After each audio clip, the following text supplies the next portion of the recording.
یہ وقف کیا ہے؟ وقف یہ عربی کا لفظ ہے. بہت تعجب ہوتا ہے کہ جو لوگ ہندوستان سے اردو ختم کرنے کی بات کرتے ہیں وہ عربی لفظ کو پورے ہندوستان میں مشہور کر رہے ہیں. وہ آج کہتے ہیں نا کہ کبھی کبھار انسان کو پتہ ہی نہیں چلتا ہے اس کا ہی جوتا اس کے منہ پہ پڑ رہا ہوتا ہے. یہی حال اس وقت ہندوستان کی موجودہ حکومت کا ہے. وقف ایک عربی لفظ ہے اور وقف کا تصور اسلام نے عطا کیا ہے. قرآن مقدس کی آیت کریمہ اللہ تبارک و تعالیٰ فرماتا ہے لن تنالوا البر حتی تنفقوا مما تحبون، تم ہرگز بھلائی کو نہ پہنچو گے جب تک راہ خدا میں اپنی پیاری چیز خرچ نہ کرو. اسی کو وقف کہا جاتا ہے. قرآن عظیم کے اندر اس موضوع کے اعتبار سے بہت ساری آیات موجود ہیں جس میں وقف کی بات کی گئی ہے. یعنی وقف کیا ہے؟ وقف یہی ہے کہ بندہ اللہ کے لیے، اللہ کی رضا کے لیے اپنی جائیداد یا اپنے مال کو وقف کر دیتا ہے، وہ اللہ کے لیے قربان کر دیتا ہے. اسی کو وقف کہا جاتا ہے. قرآن مقدس کی جس آیت کریمہ کی تلاوت کی ہے اس میں وقف کا عظیم تصور اسلام نے عطا کیا ہے کہ اللہ تبارک و تعالی کی راہ کے اندر جب تک بندہ اپنی پیاری چیز خرچ نہ کرے ہرگز وہ کامیابی کو نہیں پہنچ سکتا ہے.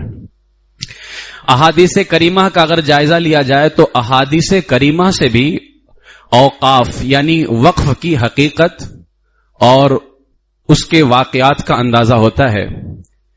ایک روایت ہے سنن ابن ماجہ کی، حضرت سیدنا ابو ہریرہ رضی اللہ تعالیٰ عنہ سے مروی ہے. میرے آقا علیہ الصلوۃ والسلام نے فرمایا مومن کو اس کے مرنے کے بعد اس کی جن نیکیوں کا ثواب ملتا ہے. یعنی بہت ساری نیکیاں ایسی ہیں کہ آپ مر جائیں تو ان کا ثواب منقطع ہو جائے گا. آپ نماز پڑھ رہے ہیں تو نماز کا ثواب آپ کو تبھی ملتا، اسی وقت تک ملتا رہے گا جب تک آپ زندہ ہیں، نماز پڑھ رہے ہیں. اس کے بعد آپ نماز نہیں پڑھیں گے تو ثواب کہاں سے ملے گا؟ لیکن کچھ نیکیاں ایسی ہیں جن کا ثواب منقطع ہوتا ہی نہیں ہے، ختم ہوتا ہی نہیں ہے، مرنے کے بعد بھی ملتا رہتا ہے. اللہ کے رسول سید عالم صلی اللہ تعالی علیہ وسلم نے فرمایا وہ کون سی نیکیاں ہیں جن کا ثواب مرنے کے بعد بھی ملتا رہتا ہے؟ فرمایا ایک تو علم ہے، جس نے دوسروں کو علم سکھایا اس کو پھیلایا تو ظاہر سی بات ہے جب تک لوگ اس کے بتائے ہوئے علم کے مطابق عمل کرتے رہیں گے یہ مر بھی جائے تو اللہ اس کا ثواب عطا فرماتا رہے گا اس کو. ایک علم ہے. فرمایا ایک نیک اولاد، جس نے نیک اولاد چھوڑی اس کو قرآن کا وارث بنایا، قرآن کی تعلیم دی. جب تک یہ اولاد ہے پھر اس اولاد نے اپنی اولاد کو سکھایا، اس نے اپنی اولاد کو سکھایا. جب تک یہ سلسلہ چلتا رہے گا اللہ تعالیٰ اس مرنے والے کو ثواب عطا فرماتا رہے گا.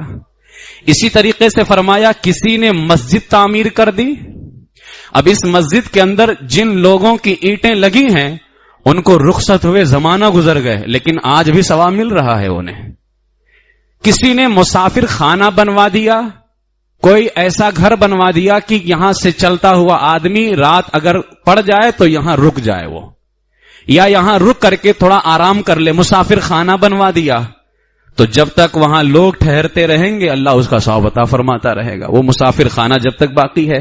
کسی نے نہر بنوا دیا تو یا اسی طریقے سے وہ صدقہ جس کو اس نے اپنی زندگی کے اندر اور صحت کے زمانے کے اندر نکالا، صدقہ نکالا تو صدقے سے جن لوگوں کو کسی غریب کو علم حاصل کروا دیا صدقہ دے دیا، کسی بچی کا نکاح کروا دیا، کسی کا گھر بنوا دیا، یہ سب صدقہ ہی ہے. تو اس کا ثواب اللہ تبارک و تعالیٰ اسے مرنے کے بعد بھی عطا فرماتا رہے گا. اچھا یہ ساری چیزیں کیا ہیں؟ یہ وقف ہیں سب. بندہ یہ ساری چیزیں اللہ کے لیے تو کرتا ہے. مسافر خانہ بنوا دیا، کہا میں اس کو اللہ کے لیے وقف کرتا ہوں، میرا بھی اس میں کوئی حصہ نہیں ہے. مسجد بنوا دیا، میں اللہ کے لیے وقف کرتا ہوں. مسجد نہیں تھی، کسی کے پاس میں زمین تھی، کہہ دیا میں اپنی زمین دیتا ہوں، اللہ کے لیے وقف کرتا ہوں. یہی تو صدقہ ہے، یہی تو وقف ہے. حضرت سعد بن عبادہ رضی اللہ تعالیٰ عنہ سے ایک روایت ہے، حضور علیہ الصلوۃ والسلام سے عرض کیا یا رسول اللہ میری والدہ کا انتقال ہو گیا ہے. حضرت سعد بن عبادہ نے کہا میری والدہ کا انتقال ہو گیا ہے، ان کی طرف سے کون سا صدقہ کرنا زیادہ بہتر ہے؟ تو میرے آقا علیہ السلام نے فرمایا پانی صدقہ کرو. اصل میں اس وقت مدینہ شریف کے اندر ابھی میرے آقا علیہ الصلوۃ والسلام پہنچے ہی تھے, صحابہ کرام آئے تھے, تو پانی کی بہت زیادہ ضرورت تھی.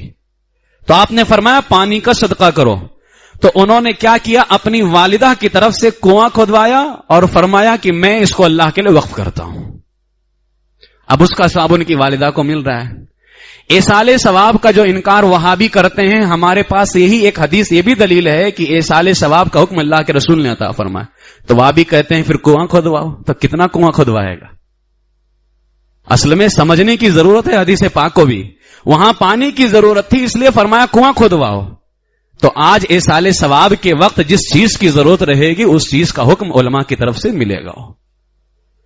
ایک حدیث پاک ہے, میرے آقا علیہ الصلوۃ والسلام کے زمانے کے اندر بیر روما مدینہ شریف کے اندر ایک کنواں تھا جس کا پانی میٹھا تھا. تو ایک یہودی کا کنواں تھا, ایک یہودی کا کنواں تھا, اور وہ قیمت لے کر کے جو ہے اور مسلمانوں کو تنگ بھی کرتا تھا.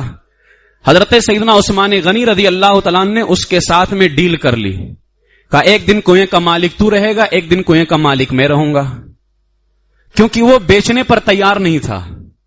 سیدنا عثمان غنی رضی اللہ تعالیٰ نے فرمایا کہ اے مسلمانوں سنو, جس دن کنویں کا میں مالک رہوں گا اس دن تم لوگ 2 دن کا پانی بھر لینا, ایک اس دن کا جس دن میں مالک رہوں گا, ایک اس دن کا جس دن یہودی مالک رہے گا. اور فری میں, کوئی پیسہ نہیں, کوئی بدلہ نہیں, اس کا کوئی عوض نہیں اس کا. اب حال یہ ہو گیا کہ یہودی خسارے میں آ گیا. اب وہ جس دن مالک رہتا تھا کوئی پانی لینے جاتا ہی نہیں تھا, کیونکہ سیدنا عثمان غنی کی طرف سے عام اعلان ہو گیا. آخر کار وہ مجبور ہو کر کے اس نے کنواں بیچ ڈالا, عثمان غنی کے ہاتھ کنواں بیچ ڈالا. جب اس نے عثمان غنی کے ہاتھ کنواں بیچا, حضرت عثمان غنی رضی اللہ تعالیٰ نے وہ بیر روما کنواں خریدا, بارگاہ رسول میں آئے, کہا یا رسول اللہ میں نے یہ کنواں خریدا اور اس کو اللہ کے لیے وقف کر دیتا ہوں. میں یہی وقف ہے. اصل میں ہمارے نوجوانوں کو اور ہماری عوام کو جاننا ضروری ہے یہ وقف کیا ہے. اس کو بہت سارے ہندوستان کا ایک جو ہے اس وقت کا سلگتا ہوا مسئلہ سمجھ رہے ہیں. وقف کے دشمن آج سے نہیں رہے ہیں, بلکہ انگریز بھی وقف کے دشمن رہے ہیں, اور بالکل انگریزوں کے طریقے پر چلتے ہوئے موجودہ حکومت اپنی حکومت کر رہی ہے. بلکہ انگریزوں سے بڑھ کر کے یہ موجودہ حکومت ہندوستان کی بھی دشمن ہے اور مسلمانوں کی بھی دشمن ہے. یہ اس بات کے اندر کوئی شک و شبہ نہیں ہے. آج آپ دیکھ لیں, وہ مجدد اسلام حضرت سرکار علامہ اورنگزیب عالمگیر رحمت اللہ تعالی علیہ, جی جو مجدد گزرے ہیں اسلام کے, اور ہمارے نوجوان جانیں وہ صرف اسلام کے بادشاہ نہیں ہیں, وہ علماء امت کے بھی بادشاہ ہیں. وہ آج بھی فقہ حنفی کے اندر ایک بہت بڑی کتاب ہے فتاوی عالمگیری. جس طرح فتاوی رضویہ ہے اسی طرح سے فتاوی عالمگیری ہے. آپ نے باقاعدہ 500 علماء کو جمع کر کے ایک فتویٰ ترتیب دلوایا تھا, اور فقہ حنفی کے جو مسائل تھے ان کو ایک جگہ جمع کروایا. اس پورے فتاوے کا نام آپ کے نام سے پڑ گیا, فتاوی عالمگیری کہا جاتا ہے اس کو. اتنا بڑا کام کیا ہے. آج ہمارے مسلمان نوجوان بھی صرف ان کو بادشاہ جو ہے تصور کرتے ہیں, اور معاذ اللہ کچھ کے ذہن میں تو یہ بات بیٹھ گئی ہے. میں اس خبیث کا نام نہیں لینا چاہتا, یہ دیوبند کا ہی رہنے والا ہے. اس نے کہا تھا معاذ اللہ, اور جس بندے کے نام پر سرکار اورنگزیب عالمگیر کی قبر کو اکھاڑنے کی بات کی جا رہی ہے اسی کا نام لے کر کے کہا تھا کہ اورنگزیب کے مقابلے میں وہ بہتر بادشاہ تھا. یہ دیوبندیوں نے کہا تھا. میں کہنا یہ چاہتا ہوں, آج ہمارے گھر کو آگ لگ رہی ہے تو یہ دیوبندیوں کی وجہ سے لگ رہی ہے. آج ہمارے گھر کو آگ لگ رہی ہے تو وہابیوں کی وجہ سے لگ رہی ہے. مرزا غلام قادیانی نبی ہونے کا دعویٰ کرتا ہے. آج کے دور کا یہ شکیل جو شکیلی فتنہ ہے, یہ جو کہتا ہے کہ میں عیسیٰ ہوں, یہ سارا کا سارا کیا دھرا جو ہے یہ وہابیوں کا ہے, دیوبندیوں کا ہے سب. تم نے اپنی کتاب میں لکھا کہ اگر کوئی آخری نبی ہونے کا دعویٰ کرے تو معاذ اللہ حضور کے آخری نبی ہونے میں کوئی فرق نہیں پڑے گا. دروازہ تو تم نے کھولا تھا, مرزا غلام قادیانی داخل ہو رہا ہے, کبھی شکیل داخل ہو رہا ہے اس کے اندر. تو یہ سارے رائتے اور سارے فتنے تمہارے پھیلائے ہوئے تھے. بتائیے ہندوستان کے اندر انگریزوں کا کتنا ظلم رہا ہے, ہر کوئی جانتا ہے. کئی ہزار علماء کو سولی دی گئی ہے, مسلمانوں کا خون بہایا گیا, خنزیر کی کھال کے اندر مسلمانوں کو جو ہے لپیٹا گیا تھا اور ان کو جلایا گیا تھا. کتنا ظلم تھا. لیکن انگریزوں نے بھی حضرت اورنگزیب عالمگیر رحمت اللہ تعالی علیہ کے انصاف کو لکھا, اور باقاعدہ انہوں نے قبول کیا کہ اورنگزیب ہندوستان کے اندر ایک بادشاہ ایسا گزرا ہے جس نے انصاف قائم کیا ہے.